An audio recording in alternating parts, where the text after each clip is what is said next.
আসসালামু আলাইকুম রহমতুল্লাহি ওয়া বারাকাতুহু। ভিউয়ার্স, আজকে আপনাদেরকে এমন একটি আমলের কথা বলবো যে আমলের ব্যাপারে রাসূল সাল্লাল্লাহু আলাইহি ওয়াসাল্লাম বলেছেন, যে ব্যক্তি সকালবেলা এটি অর্থ বুঝে দৃঢ় বিশ্বাস সহকারে পড়বে, সে ওই দিনে সন্ধ্যাবেলা হওয়ার আগে মারা গেলে অবশ্যই সে জান্নাতে যাবে। আর যে ব্যক্তি সন্ধ্যাবেলা এটি অর্থ বুঝে দৃঢ় বিশ্বাস সহকারে পড়বে, সে ওই দিনে সকালবেলা হওয়ার আগে মারা গেলে অবশ্যই সে জান্নাতে যাবে। আর সে আমলটি হচ্ছে সাইয়্যিদুল ইস্তিগফার।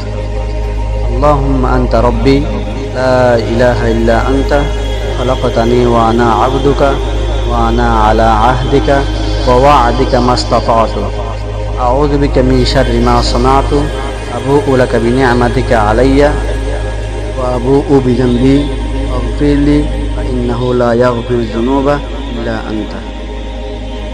হে আল্লাহ, আপনি আমার রব, আপনি ছাড়া আর কোনো ইলাহ নেই। আপনি আমাকে সৃষ্টি করেছেন এবং আমি আপনার বান্দা, আর আমি আপনার তাওহীদের অঙ্গীকার ও জান্নাতের প্রতিশ্রুতির উপর থেকেছি। যতটুকু পেরেছি আমি আমার কৃতকর্মের অনিষ্ট থেকে আপনার সাহায্য চাই। আপনি আমাকে যে নিয়ামতগুলো দিয়েছেন তা আমি স্বীকার করছি, আর আমি স্বীকার করছি আমার অপরাধগুলো। অতএব আপনি আমাকে ক্ষমা করুন, নিশ্চয়ই আপনি ছাড়া আর কোনো ক্ষমাকারী নাই।